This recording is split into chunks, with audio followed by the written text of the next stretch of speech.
guys, it's me Nicole back. Welcome back to my channel. Today I'm gonna be talking about the youth and salvation. I'm here with... My name is Catherine Kalei. So, can you tell us who is Catherine? Catherine is, as I always say, 16 years with a lot of experience. But a mother of adults and pre-teens,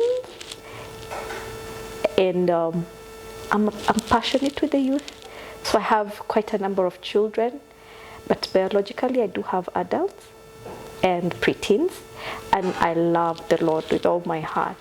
I love Him with all my heart. That's who I am. Okay, then our first question here is, what do you think of this century's youth?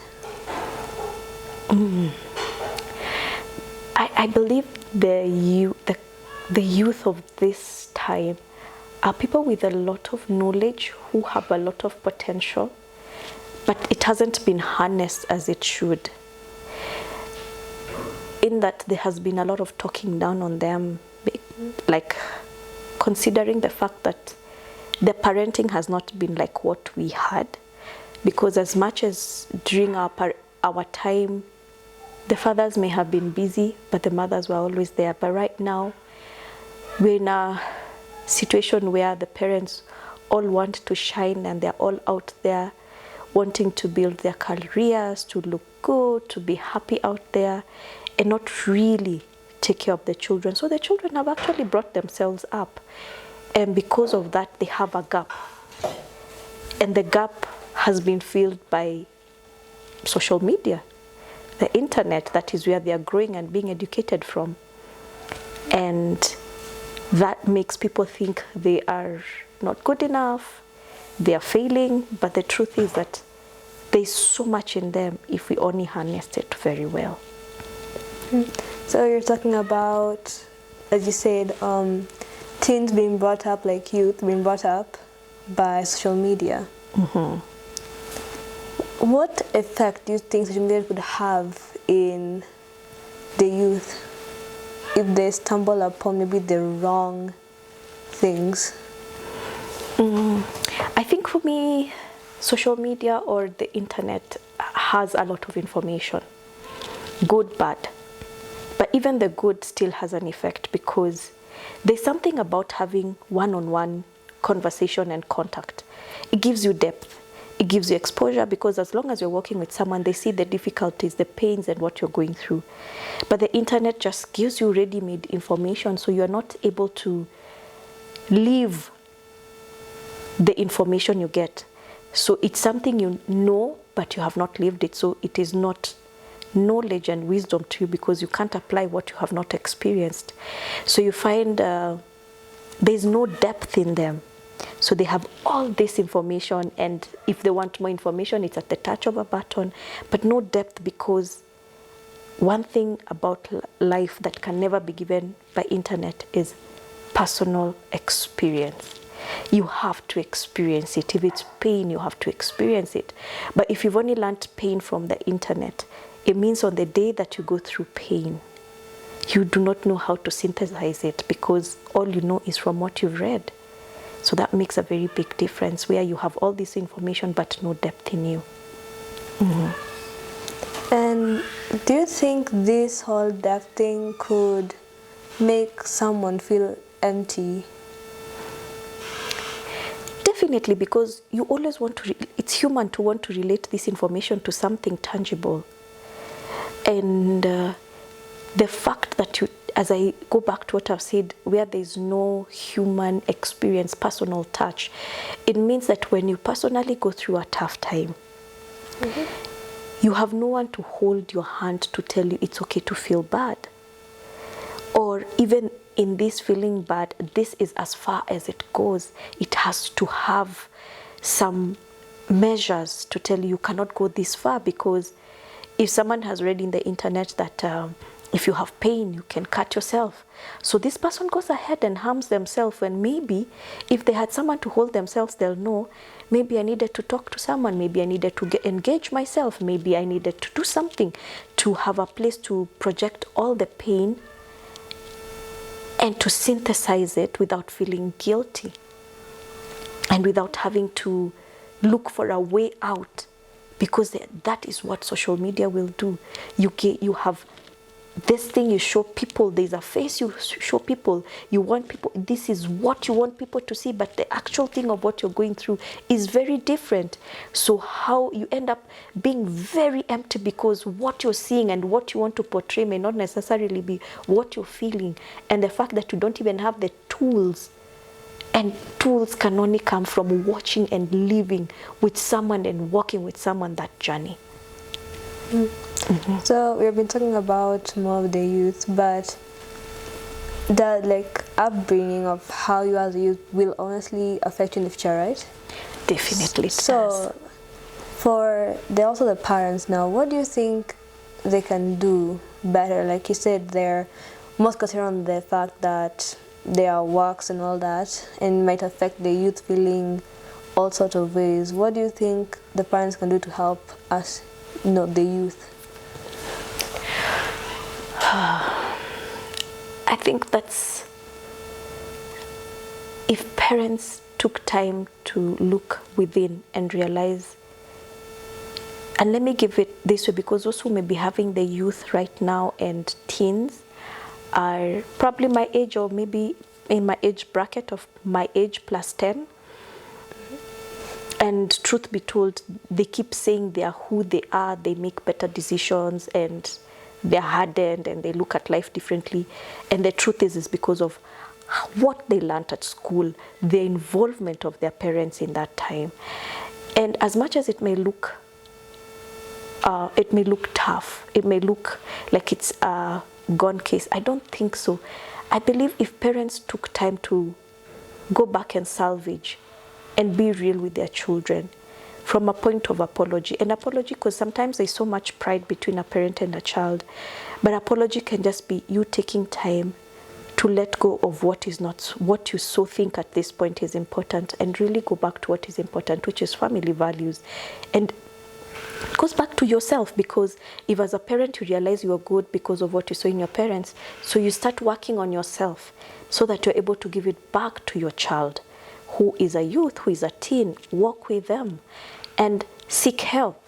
Seek help could be even by getting all the people who've gone through this, who are willing, because there are people who've also put themselves out there who are willing to walk this journey.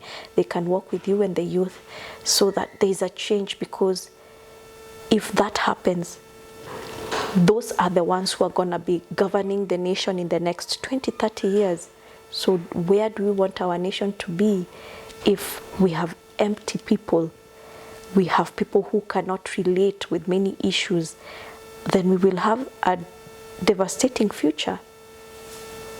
And families, because it all starts from the family. So if it's broken from that point, then our society will be broken, and so will our nation.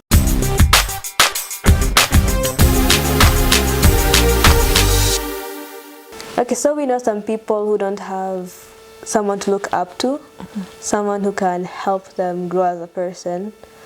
What do you think you could say for them?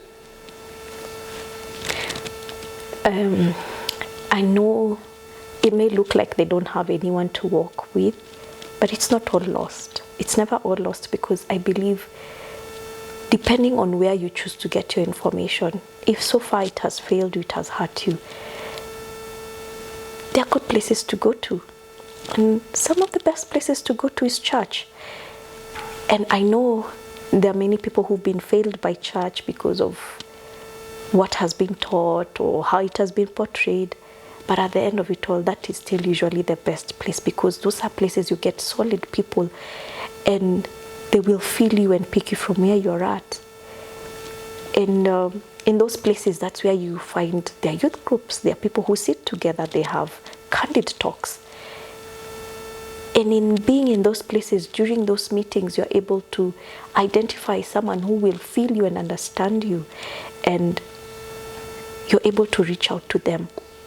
Because truth be told, if you go to a place where you cannot be fed positively, then definitely you'll not get any positive impact on yourself.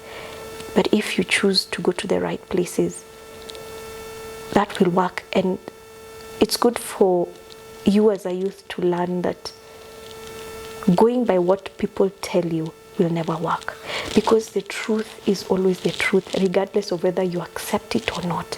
And sometimes by the time you realize that that was the truth, it's normally very late, because the youth want to always be rebellious.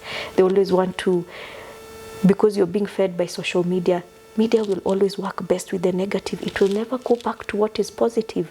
So church has been painted as this bad place and this and that.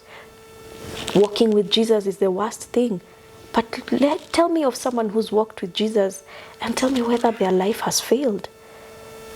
So, and tell me, compare it to someone who has decided to quote unquote clubbing, and they are now wasted their lives, the time and the money that they would have used to make their lives better, and not have to feel so wasted. What is the comparison? I'd agree in the part that here in my church especially, we usually have this service where we would come on weekdays like Friday. We would come and talk about topics that help us young people with understanding.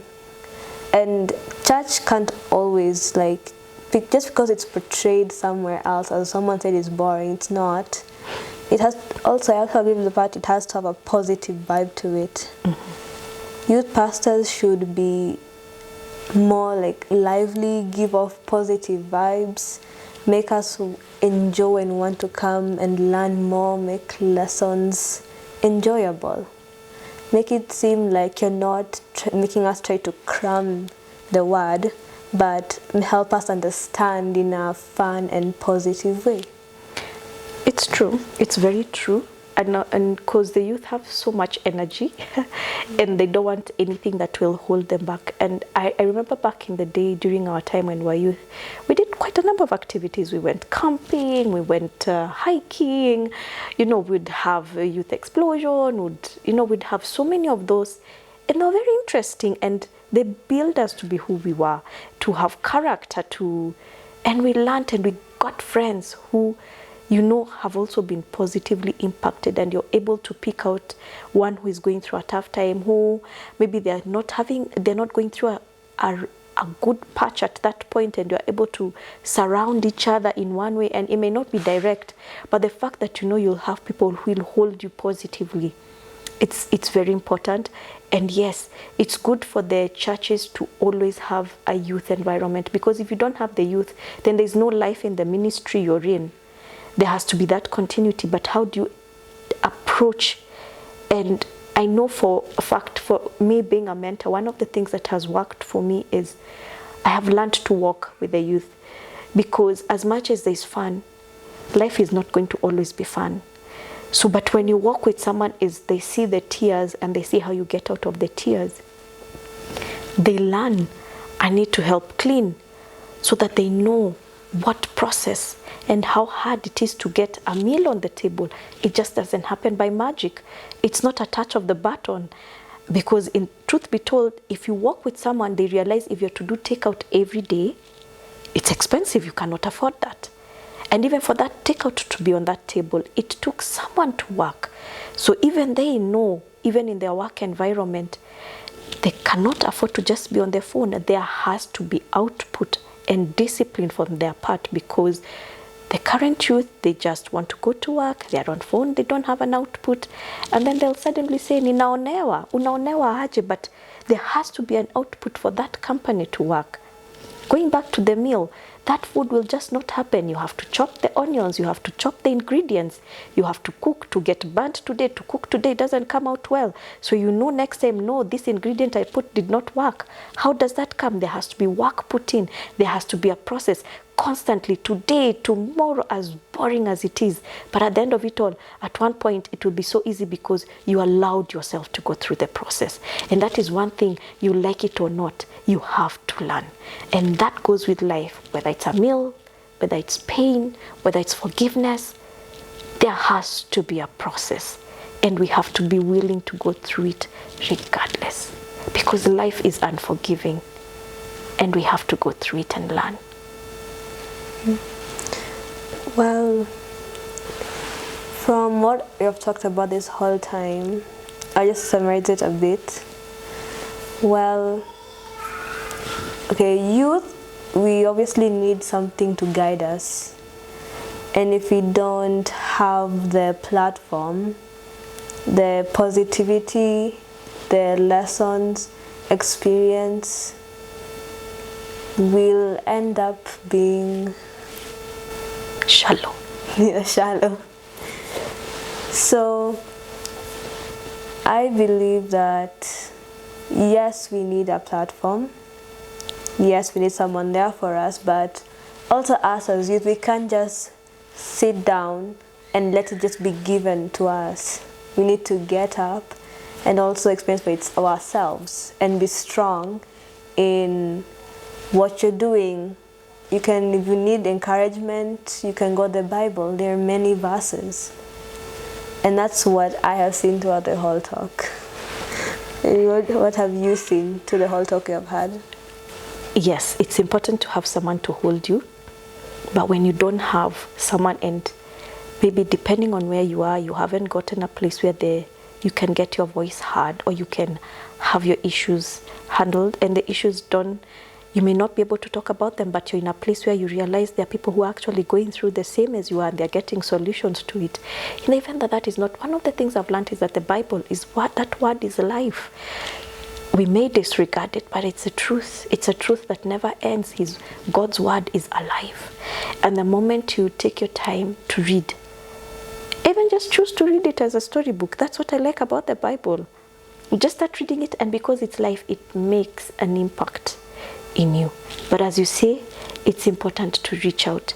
And my concern is always reach out to the right people and the right place. Because if you reach out to the wrong people, you will get lost. And you will feel more empty and desperate. But if you reach out the right place, at that point it may look painful. But you know what? You grow and you get better. Yes. Well, thank you for joining me today. Okay, you're welcome. Hope you guys enjoyed this topic and the talk. Hope you've learned something. If you have your own thoughts, please comment. Also, don't forget to subscribe and like for more videos just like this one. Thank you and God bless you.